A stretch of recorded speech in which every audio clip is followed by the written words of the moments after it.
Senators, Representatives, Senator Mastroianni, and all the distinguished members of the Legislature of Pennsylvania, we are very, very honored and very appreciative that you are giving us an opportunity to be heard, which we've been denied almost uniformly by the media and by legislatures elsewhere.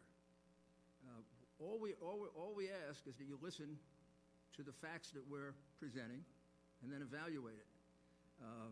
I can't help but note that we're doing it here in Gettysburg. Over 156 years ago, the fate of our country hung in the balance right here on this hallowed ground for 3 relentless days of bloody close combat between two armies that lost over 50,000 casualties. The fate of our republic was really decided that we'd be one nation, one union, one government, sharing values that are enormously important to us.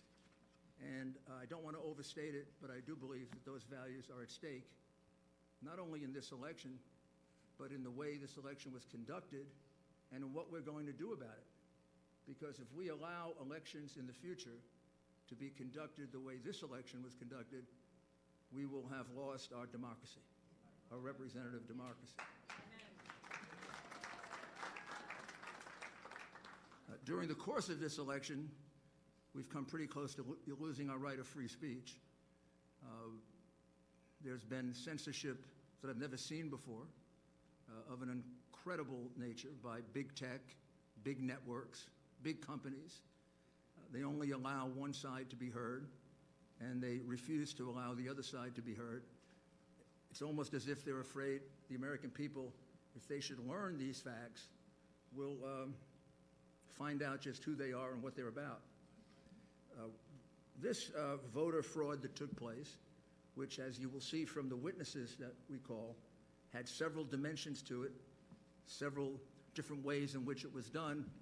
The most dangerous thing is it is very, very similar in at least 6 states that we've been able to study. In other words, what we're going to describe to you with these witnesses happened in roughly the same way in Michigan, Wisconsin, Nevada, Arizona, and Georgia. Primary device were the mail-in ballots. You know there was a fierce debate over whether we should have mail-in ballots in the first place. Many scholars, many experts always felt that mail-in ballots were very dangerous because they're very easy to forge. It leads to more defrauding. We were warned by Justice Souter, among others. We were warned by President Jimmy Carter and former Secretary of State James Baker in a report that they did on how to make elections more secure. They warned us that the one thing to do is do not go to general mail-in voting, because every place it's been used, it's led to tremendous fraud. And that was reiterated, believe it or not, in an article in the New York Times in 2012, an article they have now forgotten they wrote, that explained the same thing.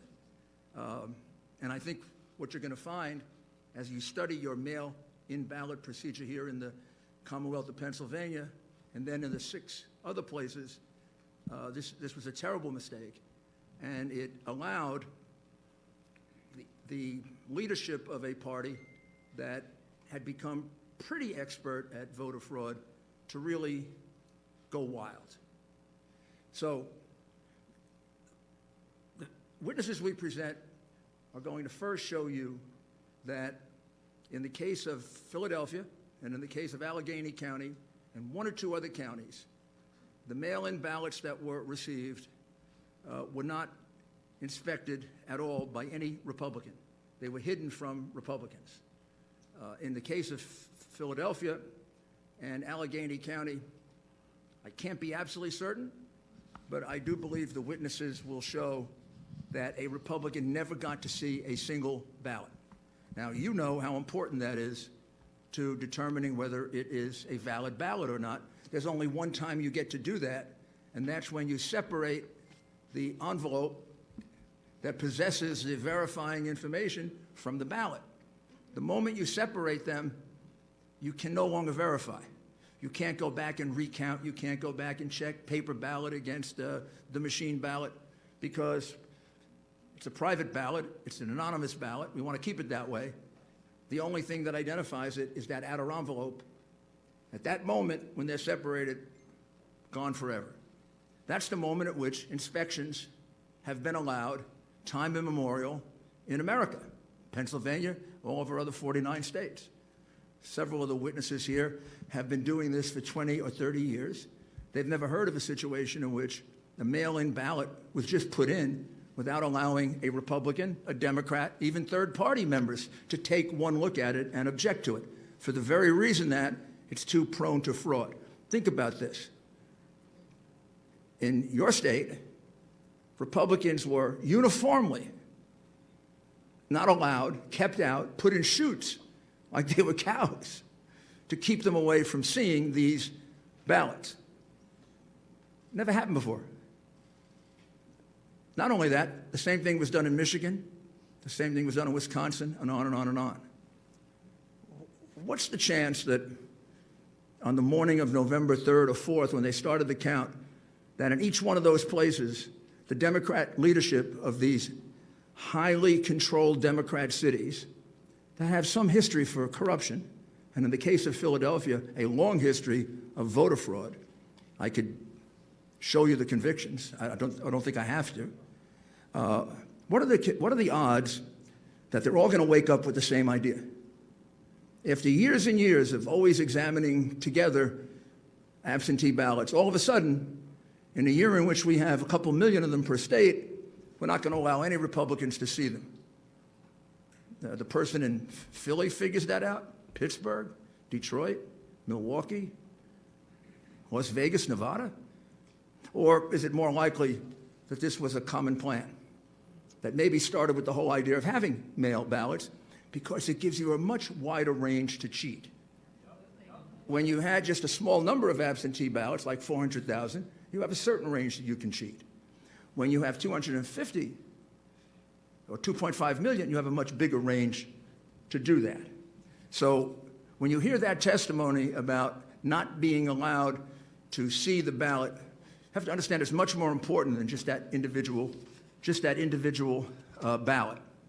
On election night, when I went to sleep, maybe when you did, President Trump was leading in your state by somewhere around 700 to 800,000 votes, depending on when you went to sleep. That's a huge number of votes. 65% of the vote had been cast. Under normal circumstances, like if this were a fair media, your state would have been called for Trump. I mean, Virginia was called with 10% of the vote. It turned out to be separated by 1%. I think we may have actually won Virginia, but that's another battle.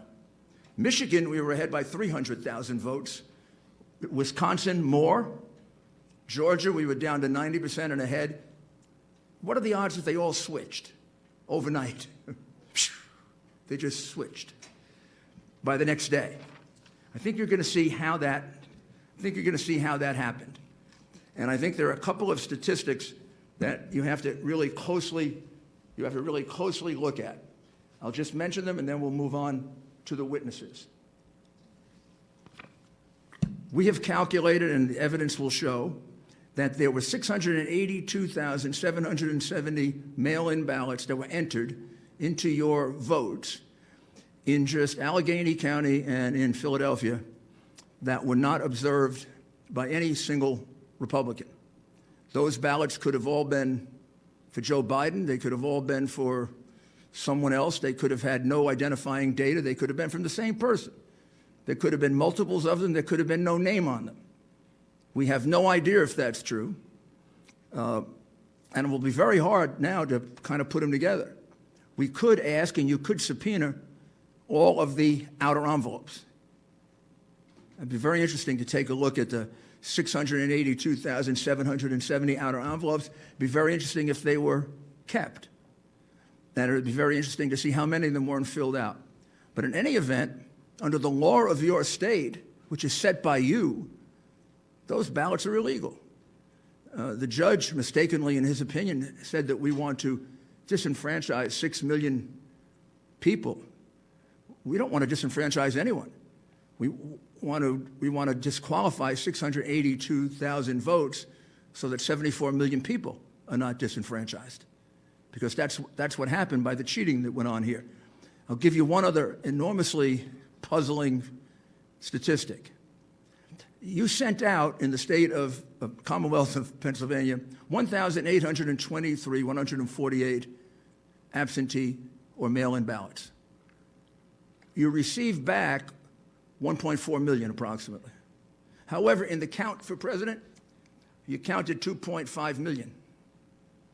I don't know what accounts for that 700,000 difference between the number of ballots you sent out and the number of ballots that ended up in the count.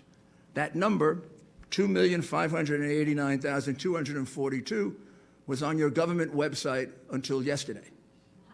And yesterday it was removed without explanation. I'm going to be very interested in hearing what the explanation is. And I can't imagine you could possibly certify without knowing the explanation of that, as well as the explanation to the 22,686 mail-in ballots that were returned on the day they were mailed. That's a trick.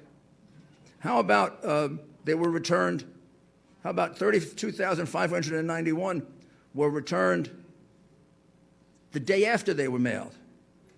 Another 20,000 were returned before they were mailed.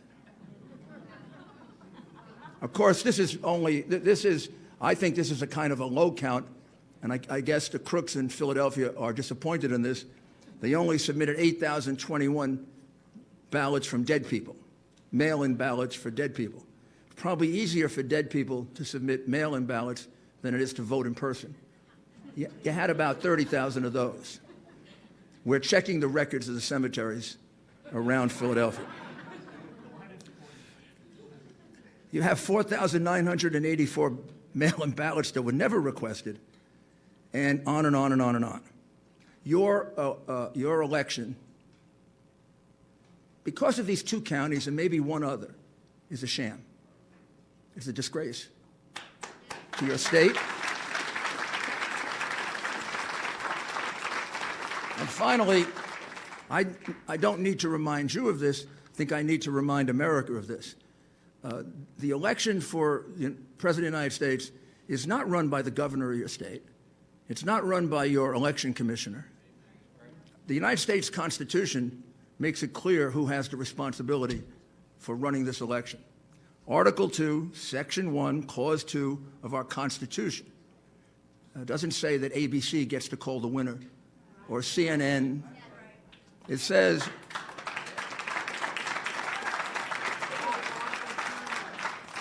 each state shall appoint in such manner as the legislature thereof may direct a number of electors. It's the state legislature that controls this process. It's your power. It's your responsibility. And I think you know, and you have to convince the rest of your members, Republican and Democrat, they owe that to the people of your state, and they owe that to the people of the United States.